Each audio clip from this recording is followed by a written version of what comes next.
ആസ്ഫിക്സിന്റെ പുതിയൊരു ഇതിലേക്ക് സ്വാഗതം. അപ്പം ഇന്ന് നമ്മൾ നോക്കാൻ പോകുന്നത് പാസ് നോളജ് ലെവൽ സബ്ജക്ട്സ്, അതായത് BT, FA, MA എങ്ങനെ ഏറ്റവും സിമ്പിളായിട്ട് പാസ്സാവുന്നുള്ളതാണ്. ഞാനൊരു ഫസ്റ്റ് സ്റ്റെപ്പായിട്ട് എങ്ങനെ പാസ്സാവുന്ന സിമ്പിളായിട്ട് പറഞ്ഞുതരാം. ഫസ്റ്റ് സബ്ജക്റ്റ് BT ആണ്, പിന്നെ FA വരുന്നുണ്ട്, MA വരുന്നുണ്ട് അല്ലേ. BTയിൽ ഏതൊരു സബ്ജക്റ്റ് ഫസ്റ്റ് എടുത്താലും ശ്രദ്ധിക്കേണ്ട കാര്യം സിലബസ് ആണ്. ഓക്കെ, സിലബസ് ബ്രേക്ക് ഡൗൺ ചെയ്യുക. Syllabus first note full syllabus പഠിക്കണം. ഒരു ഭാഗം ഏത് ഏരിയ സ്കിപ്പ് ചെയ്യാനില്ല നമുക്ക്. കാരണം സ്കിപ്പ് ചെയ്യുന്ന ഭാഗം നിങ്ങൾ 100% നോക്കി വെച്ചോ, അത് എക്സാമിന് വരും. അതായത് ഒരു ഭാഗം നമുക്ക് സ്കിപ്പ് ചെയ്യാൻ ക്ലിയർ അടിക്കും. പിന്നെ ചില ഭാഗം വളരെ എക്സാമിന് ടെസ്റ്റ് എടുത്ത് കുറഞ്ഞ ഏരിയ ആയിരിക്കും, പക്ഷെ എന്നാലും മൊത്തമായിട്ട് പഠിക്കാം. രണ്ടാമത്തെ കാര്യമാണ് എക്സാം പാറ്റേൺ. ഇതാണ് നമ്മളെ എല്ലാവരും ഹാർഡ് വർക്ക് ചെയ്യും, പക്ഷെ അധികം അത്രക്ക് അങ്ങോട്ട് ഇമ്പോർട്ടൻസ് സ്മാർട്ട് വർക്കിന് കൊടുക്കൂല. നമ്മൾ കുറച്ചുകൂടി സ്മാർട്ടും ആയിരിക്കണം അല്ലേ. വെറും ഹാർഡ് വർക്കിൽ ഉണ്ടോ സക്സസ്? ഇല്ല. Smart work plus hard work ആയിരിക്കും എന്ത് സക്സസ്. അപ്പോൾ സെക്ഷൻ എയിൽ നമുക്ക് 30 ക്വസ്റ്റ്യൻസ് വരുന്നുണ്ട്, 2 മാർക്സ് ഈച്ച്. സോ അറിയാലോ, 2 മാർക്സ് ആകുമ്പോൾ നമുക്ക് 3 മാർക്സ് വരും ടോട്ടല്. പിന്നെ വരുന്നത് 16 ക്വസ്റ്റ്യൻസ് 1 മാർക്കിന്റെ ക്വസ്റ്റ്യൻസ് ആയിരിക്കും. അപ്പം അറിയാലോ, 16 ക്വസ്റ്റ്യൻ വരും. സെക്ഷൻ ബി 6 സിനാരിയോ ഉണ്ടാവും. 6 സിനാരിയോ, അതായത് 6 സിനാരിയോ ഉള്ളതിൽ 24 മാർക്സ് ഉണ്ടാവും. ഈച്ച് ക്വസ്റ്റ്യൻസ് 4 മാർക്ക് ആയി കിട്ടാം. ടോട്ടൽ വരുന്നത് 100 അല്ലേ. അങ്ങനെ സമ്മപ്പ് ചെയ്തരാം.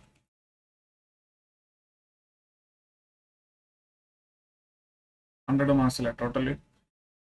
അപ്പം BTയിൽ ശ്രദ്ധിക്കാനുള്ളത് കംപ്ലീറ്റ് തിയറി പേപ്പറാണ്. കംപ്ലീറ്റ് തിയറിയാണ് വരുന്നത്. പക്ഷേ കുറച്ച് ലോജിക്കലായിട്ടും കോൺസെപ്റ്റ് പരമായിട്ടും ഉണ്ടാവും ചില ഭാഗത്ത്. ബാക്കി മൊത്തം നോക്കുമ്പോൾ മെജോറിറ്റിയും തിയറിയാണ്. അതായത് വായിച്ച് ആ കോൺസെപ്റ്റ് പ്രകാരം നമുക്കറിയുന്ന പ്രകാരം നമ്മുടെ ആൻസർ ക്ലിക്ക് ആവും. അത് നമ്മൾ കുറച്ചുകൂടെ പ്രാക്ടീസ് ചെയ്ത് സെറ്റാക്കി വരിക. കോൺസെപ്റ്റ് മനസ്സിലായ പിന്നെ നേരെ പ്രാക്ടീസ് സ്റ്റാർട്ട് ചെയ്യാം. പ്രാക്ടീസ് ചെയ്യേണ്ട പ്ലാറ്റ്ഫോംസ്, നമ്മുടെ എക്സാമിൻ്റെ കീ സ്ട്രാറ്റജിയാണ് പ്രാക്ടീസ്.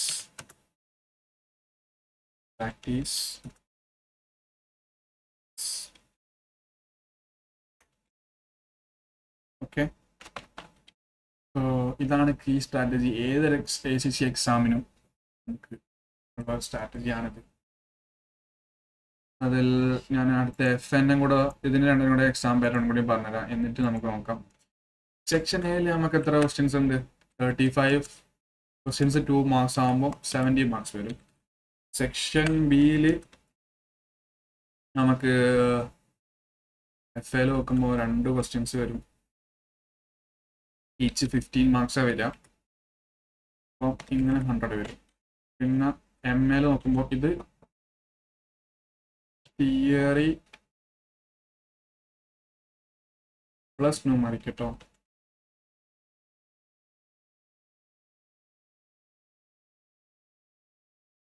അപ്പോൾ ഇതും MAയും അങ്ങനെയാണ് വരിക. ഇതിലൊരു 40% to 55% തിയറി വരും, ഫസ്റ്റ് ന്യൂമറിക്കലും വരും. സെയിം തന്നെ അവിടെ ഏകദേശം വരുന്നത് 40 to 45. എക്സാക്റ്റ് പറയാൻ പറ്റില്ല, നമ്മളെല്ലാവരും ക്വസ്റ്റ്യൻ പേപ്പർ ഇടുന്നു, പക്ഷെ ചെയ്ത എക്സ്പീരിയൻസ് പറയാണ്. എക്സാമിന് പാസ്റ്റ് പേപ്പറും പാസ്റ്റ് ട്രെൻഡ് എടുത്ത് നോക്കിയാലും മനസ്സിലാവും. സെയിം രീതിയാണ്. Section A, section B. Section A 35 ക്വസ്റ്റ്യൻസിൽ സെയിം 70 മാർക്സ് വരുന്നുണ്ട്.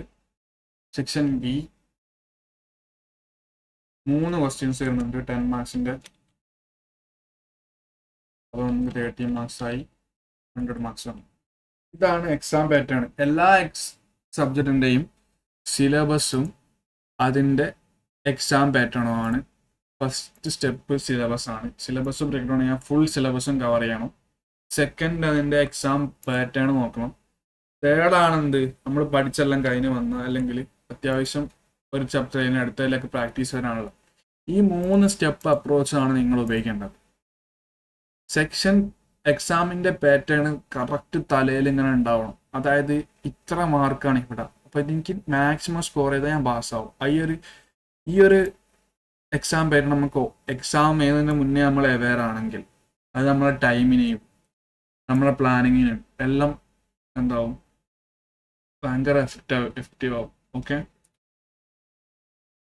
അപ്പോൾ എക്സാം പാറ്റേൺ എല്ലാവർക്കും മനസ്സിലായി വിചാരിക്കുന്നു. അടുത്ത ഞാൻ പ്രാക്ടീസ് ചെയ്യുന്നു. പ്രാക്ടീസ് ചെയ്യുന്ന പറഞ്ഞാൽ ഇവിടുന്ന് പ്രാക്ടീസ് ചെയ്യും. First option BPP കിറ്റാണ്.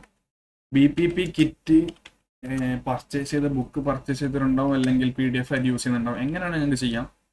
Same next platform കാപ്ലാൻ ആണ്. കാപ്ലാൻ കിറ്റ് ഇതിൻ്റെയും PDF ഒക്കെ ഓൺലൈനിൽ ഇഷ്ടം പോലെ കിട്ടാനുണ്ട്. BPPൻ്റെ നിങ്ങൾക്ക് അഥവാ എവിടെ നിന്നും കിട്ടുന്നില്ല BPP കിറ്റും കാപ്ലാൻ കിറ്റും എന്നുണ്ടെങ്കിൽ എനിക്ക് കമൻറ്റ് ചെയ്യുക.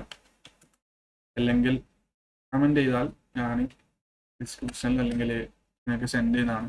ഡ്രൈവിലേക്ക് സേവ് ചെയ്തിട്ട് ലിങ്ക് സേവ് ചെയ്തതാണ്. ഇനി BPP കിറ്റും നമുക്ക് പ്രാക്ടീസ് ചെയ്യാൻ കാപ്ലാൻ കിറ്റും എന്ന് പറയും. ഇന്നലെ നമ്മളൊരു ACCA സ്റ്റഡി ഹബിൻ്റെ ഒരു വീഡിയോ എടുത്തിരുന്നു. സ്റ്റഡി ഹബാണ് മോസ്റ്റ് റെലവൻറ്റ് നമുക്ക് എക്സാം പ്രാക്ടീസ് ചെയ്യാൻ. I would suggest first you will do BPP kit then study hub. ഇത് 3 ചെയ്യണമെന്ന് പറഞ്ഞില്ല, പക്ഷെ നിങ്ങൾ എന്തായാലും ഇതിൽ 2 എന്തായാലും ചെയ്തിരിക്കണം. അത് ഉറപ്പായി. ACC സ്റ്റഡി ഹബ് അതിൽ മസ്റ്റ് ആണ്. BPP ആണോ കാപ്ലാണോ നിങ്ങൾക്ക് ചൂസ് ചെയ്യാം. 1 ഇതായിരിക്കണം, 2 ഇതോ അല്ലെങ്കിൽ ഇതോ, BPP കിറ്റോ അല്ലെങ്കിൽ കാപ്ലാൻ കിറ്റോ, അത് നിങ്ങളുടെ ഇഷ്ടമാണ്. ഇനി ലാസ്റ്റ് വീക്കോ ലാസ്റ്റ് ഡേയ്സ് ഒക്കെ ആകുമ്പോൾ നമ്മൾ ചെയ്യുന്നതാണ് എല്ലാ ഇൻസ്റ്റിറ്റ്യൂട്ടും എല്ലായിടത്തും ചെയ്താണ് മോക്സ്. നമുക്ക് എന്തൊക്കെ തരും? നമുക്കൊരു ക്ലിയർ ഐഡിയ തരും നമ്മൾ എവിടാ വീക്ക് എന്നുള്ളത്. ക്ലിയർ ഐഡിയ, വീക്കായിട്ടുള്ള ഏരിയ എവിടെ, നമുക്ക് വീക്ക് ഏരിയക്ക് ഒരു ക്ലിയർ ഐഡിയ തരുന്നതാണ്. പിന്നെ നമുക്ക് ടൈം മാനേജ്മെന്റ് ഉണ്ടോ, നമുക്ക് എക്സാം ടൈമിംഗ് തീർക്കാൻ പറ്റുന്നുണ്ടോ, എല്ലാം ഈ മോക്ക് വഴി നമുക്ക് പറയാൻ പറ്റും. ഇതിൽ ഏറ്റവും കൂടുതൽ സ്റ്റുഡൻസ് സ്ട്രഗിൾ ചെയ്യുന്ന 2 പേപ്പറാണ് FAയും MAയും. BT അധികം ആൾക്കാരും പാസ്സാവലുണ്ട് ഫസ്റ്റ് ട്രൈ തന്നെ. ചില ആൾക്കാർക്കും ചിലപ്പം പറ്റില്ല എന്ന് വരാം. അപ്പം ഏതൊരാൾക്കും 0 to ഉള്ള ആൾക്കാർക്കാണ് പറയുന്നത്, ഫസ്റ്റ് നമ്മൾ സിലബസ് കവർ ചെയ്യുക, എക്സാം പാറ്റേൺ കവർ ചെയ്യുക, പ്രാക്ടീസ് ചെയ്യുക, കിറ്റ് പ്രാക്ടീസ് ചെയ്യുക, മോക്സിലേക്ക് വരും. ഇതാണ് അപ്രോച്ച്. ഇനി എക്സാമിന് MAൻ്റെ ഒരു കാര്യം കൂടി പറഞ്ഞുതരാം. MA ഞാൻ ചെയ്തത് ഇങ്ങനെയൊക്കെ ചെയ്തിട്ടും എനിക്ക് കുറേ ചെയ്യാൻ പറ്റില്ല. ഞാൻ അമിത് ഷക്കൂർ എന്ന് പറഞ്ഞൊരു യൂട്യൂബ് ചാനലുണ്ട്. ഷക്കൂർ എന്നാണ്, അമിത് ഷക്കൂർ എന്ന് പറഞ്ഞ ഒരു യൂട്യൂബ് ചാനലുണ്ട്. അതിൽ പ്ലേലിസ്റ്റിൽ MAൻ്റെ പ്ലേലിസ്റ്റിൽ അയാൾ പാസ്റ്റ് പേപ്പേഴ്സ് പക്ക ഈ സെയിം ക്വസ്റ്റ്യൻസ് ഞാൻ ഫൈനൽ എക്സാമിന് കണ്ടിട്ടുണ്ട്. അത് പക്ക ആയിട്ടാണ് വരുന്നത്. അത് അവർ ചെയ്യുന്നത് എന്താ വെച്ചാൽ സെക്ഷൻ 9B കമ്പ്യൂട്ടറൈസ്ഡ് എക്സാം ആണല്ലോ. അപ്പോൾ അവരത് റൊട്ടേറ്റ് ചെയ്തിട്ട് അത് അവർ പിന്നെ റിപ്പീറ്റഡ് ആയിട്ടാണ് ചെയ്യുന്നത്. അപ്പോൾ ഈസി ആയിട്ട് പാസ് പേപ്പറൊക്കെ നല്ലോണം റെഫർ ചെയ്ത് മോക്കൊക്കെ ചെയ്ത ഒരാളാണെങ്കിൽ ഈസി ആയിട്ട് സ്കോർ ചെയ്യാൻ പറ്റും. ഇവിടെ നമുക്ക് നോളജും കോൺസെപ്റ്റിനേക്കാളും ആ ഒരു പ്രാക്ടീസും കൂടെ വേണം, എന്നാലാണ് ശരിയാവും. പിന്നെ എക്സാമിൽ നിങ്ങൾ കാര്യങ്ങൾ ആലോചിക്കണം. Things you need to remember while doing exam or preparation.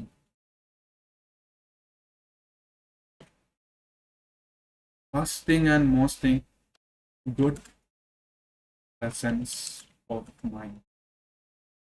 നിങ്ങൾ ഇത്രയും കഷ്ടപ്പെട്ട് പഠിച്ച് ഇത്രയും സെറ്റാക്കി എല്ലാം ചെയ്ത് നിങ്ങൾക്ക് തന്നെ ഒരു കോൺഫിഡൻസ് ഇല്ല, നിങ്ങൾക്ക് തന്നെ ഒരു വിശ്വാസമില്ല, ട്രസ്റ്റ് ഇല്ല, ബിലീവ് ഇല്ല എന്ന് വെച്ചാൽ നിങ്ങളാണ് എക്സാം എന്നല്ലേ ബാക്കിയുള്ളവരാണ് എഴുതുന്നത്, നിങ്ങളാണ് എഴുതുന്നത്.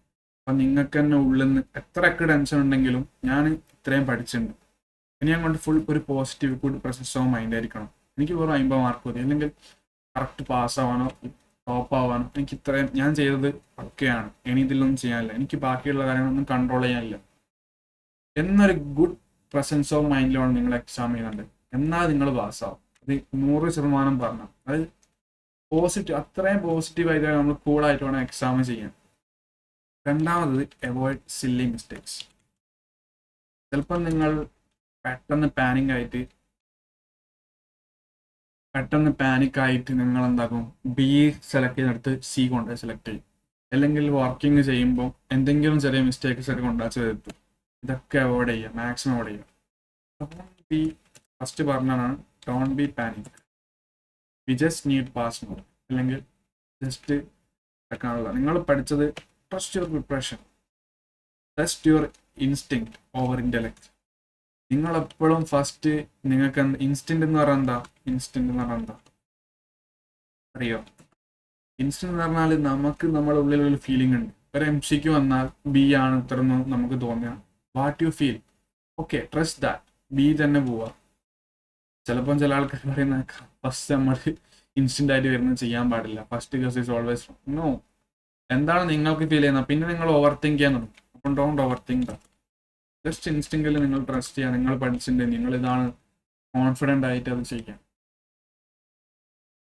അടുത്ത നോക്കാനുള്ളത് ഇത്രയൊക്കെ കാര്യങ്ങളാണ് എക്സാമിൽ മെയിനായിട്ട് നിങ്ങൾ നോക്കാനുള്ളത്. പിന്നെ എക്സാം പാറ്റേൺ പ്രാക്ടീസ് പറഞ്ഞ് MAൻ്റെ ഒരു പ്ലേലിസ്റ്റ് നിങ്ങൾക്ക് പറഞ്ഞ് തന്നെ ചെയ്യേണ്ടത്. ബാക്കി മോക്സും ഇതൊക്കെ ചെയ്താൽ തന്നെ നിങ്ങൾ പാസ്സാകുന്നതാണ്. അപ്പം ഇത്രയൊക്കെ കാര്യങ്ങൾ നിങ്ങൾ വൃത്തിക്ക് ചെയ്യുകയാണെങ്കിൽ ഏത് നോളജ് ലെവലുള്ള എക്സാമും ക്ലിയർ ചെയ്യാൻ പറ്റും. പിന്നെ എനിക്ക് പറയാനുള്ളത് better late than never bro. ഞാൻ എപ്പോഴൊക്കെ റഷ് ചെയ്യാൻ തുടങ്ങിയിട്ടുണ്ടോ അപ്പോൾ ഒക്കെ ഞാൻ അതിൽ കിട്ടാൻ നിന്നിട്ട്. നമുക്ക് സമയം വേണം. മോക്ക് എക്സാം എഴുതി എനിക്ക് കോൺഫിഡൻ്റ് അല്ല, സമയം എടുക്കുക. ബാക്കിയുള്ളവർ പെട്ടെന്ന് നിങ്ങളെക്കാളും പെട്ടെന്ന് ചെയ്യുന്നുണ്ടാവാം, ബാക്കിയുള്ള ആൾക്കാർ പാസ്സാക്കി ഉണ്ടാവാം. നോക്കണ്ട, never mind, you mind your business. നല്ല അറിയാം. അപ്പോൾ എല്ലാവർക്കും ഓൾ ദി ബെസ്റ്റ്.